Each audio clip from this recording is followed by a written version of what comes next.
got some brief introduction to LSAT studying. I drilled a little bit, but then I decided to focus on school, my GPA. And when I graduated, I had already known about this program since last year. When I graduated, I planned on signing up for this program. And oh yeah, that's where we are now. I've been using LSAT Unplugged over the summer. I'm hoping to take the November LSAT because that's the one I feel most comfortable taking. And I'm hoping to hopefully attend law school next fall 2022.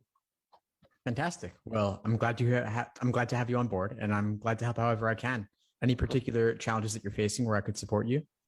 So one of the biggest things that um, well, this one's a little more minor, but when it comes to the section I have the most, I guess, struggle with is reading comprehension.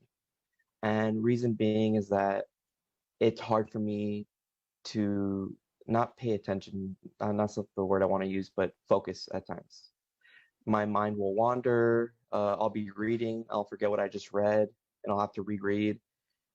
And that's something that's been giving me a hard time because the basic questions like what was the passage about, sometimes I'll blank because focusing and reading the passages is really difficult for me.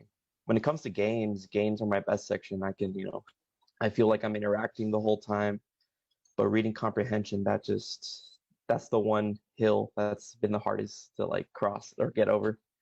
I hear you on that. They're really good at making reading comp boring. Yes. So I hear you on that. And when they ask about like what was the focus of the passage, what was the main idea, what was the author's opinion, it's tough because it kind of directs you towards trying to summarize everything. And that's not really what you want to do. It's not about summarizing. It's about thinking to yourself, what was the main thing the author was trying to communicate? Why did they write this? If they could only leave you with one central idea, what would that be? And it's often summarized. It's often, I won't say summarized, it's often mentioned directly in the passage. There's oftentimes some kind of thesis statement. And you've just got to pull out that nugget. Yeah. And I've like seen some of the videos, and one of the things I used to do, and thanks to you, I stopped. I used to highlight and take notes, and I realized even though I was doing that, it wasn't really helping me. It was just taking away from my time. So I took your advice and I started kind of trying just to mentally process the passages rather than wasting time highlighting, because I ended up highlighting half the passage at the end of the day, so it wasn't really helping me at all. Yeah, well, I'm glad to hear that. Yeah, the note taking, the highlighting, it takes a lot of time. The highlighting tool on the LSAT is actually kind of glitchy. It doesn't work that precisely, and so you don't want to be reliant upon it. So I'm glad you've changed your approach there. It sounds like what you're doing is you're finding ways to iterate and constantly improve to get through it more quickly, which is great. Now we want to help you hone in on exactly where's that key point where they give you what's the main idea. And if you, after you read the passage, you want to be able to walk away from it and say, okay, well, in these 3 to 5 words, I'm just going to lay out for myself why the author write this. What's the main point? And prephrase it so that when that question comes up, as it typically does, you'll already have your answer in mind. Yeah.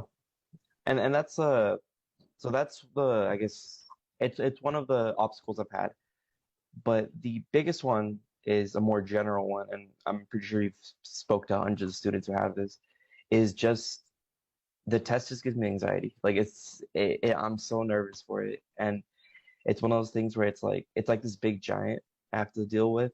It's like standing in front of me, and sometimes I lose motivation at times to take it because I'm like, oh, what if I don't do well enough? What if I mess up? What if I get a really low score?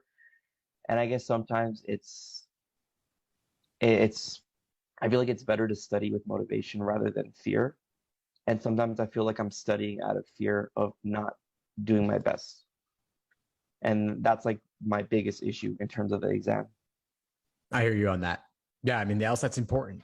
No two ways about it. And people don't always achieve their best. We hope that you will, of course. But sometimes you score your average, or sometimes you score below your average. And that's unfortunate, but the good news is that you can retake. it's never riding all on just one test date. Do you have a target test date in mind right now? So my target test date is November. It was originally going to be October, but the first month of studying was kind of sporadic because I also work full time. Um, so I decided to move November so I could at least have maybe 3.5 months to study.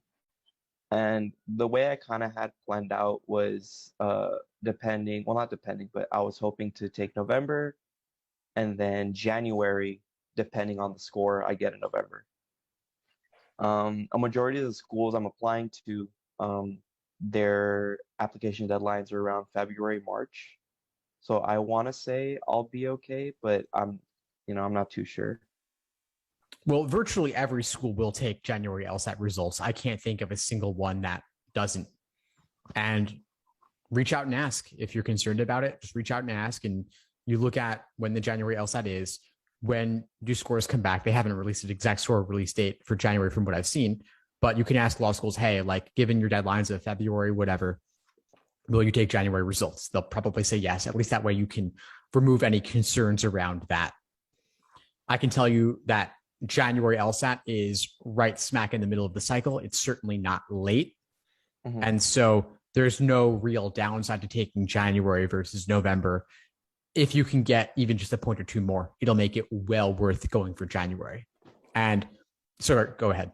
Oh, no. So my question was, would you recommend just taking January or seeing how it goes for November and then trying to retake in January? If you're pretty close to your target score for November, I would take November just to see what happens. Okay. And that gives you multiple at-bats to get a higher score. I recommend that pretty much everybody retake. Why, unless you got a 180, why wouldn't you take it again and give yourself another shot to do better? And if you don't, no big deal. They only take the highest. All right. And I guess my last question, in terms of a personal statement, I had a draft that I wrote when I was in the program, and the draft essentially had to do with my grandfather being a judge, and that inspired me to do law in the long run. But I have been seeing kind of the LSAT Unplugged post as to what personal statements, the routes to take for a personal statement. So it's kind of a long-winded way to say that, in terms of my personal statement, would it be wise to mention kind of my influences as to why I want to go to law school, or should I hone in on a specific experience or event? I would always recommend honing in on a specific experience or event. Otherwise, you run the risk of trying to include everything and summarize, which means that you can't go as deep in any one area. The other thing I heard in what you said regarding like judge family influencing you, that's fine, but you want to make sure that you bring it back to yourself. So it's okay to mention that someone else inspired you, but you want to bring it back to talking about yourself, your motivations, your experiences. Otherwise, it ends up being more like a biography rather than more of like an autobiographical essay in nature. But again, I don't want to suggest that you try to be comprehensive. Rather, I'd suggest going deep with specifics. Okay. All right. Well, that's good to know. Thank you so much. I think that's all I have in terms of questions. Thank you so much for speaking with me. This really was helpful. My pleasure, Angel. Of course, if you need anything else, feel free to reach out anytime. Of course. Thanks so much, Steve. Thanks for tuning into the show. Please subscribe if you haven't done so already to be notified of new episodes as I release them. And feel free to reach out if you need anything at all as you move forward with your prep. I'm happy to help however I can. In the meantime, I'll wish you all the best and take care.